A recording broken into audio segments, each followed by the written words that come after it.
93 জন মুসলমানদের বোধ বিশ্বাস ইমান ইসলামের বাইরে কোনো আইন পাশ করা যাবে না।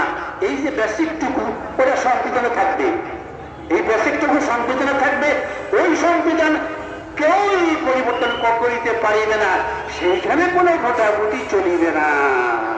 তুমি আগা বুঝো না, ঘোড়া বুঝো না, মাঝখান থেকে পাইকারি হারে তুমি বলতেছ গণতন্ত্র হারাম, ভোটাভুটি হারাম, নির্বাচন হারাম। হ্যাঁ, এগুলোতে তুমি মশলা দিচ্ছ, ফতোয়া দিচ্ছ, বলতেছ, অধিকার তোমার কে দিল? তোমার কে মুফতি বানাইছে? হ্যাঁ, মোট কথা আমি আপনাদেরকে আজকে এই গত 8-10 বছর যেখানে আসতেছি, আমার মরহুম আল্লাহ আল্লাহর ওলি, তার দরবারে আমার অত্যন্ত বিশ্বাস, আমার বাবা জানা আমার অত্যন্ত মহাব্বতরাই অনেক দরবারে দেখি ওই বিশ্বাস যারা হয় তারা যথাযোগ্য হন না।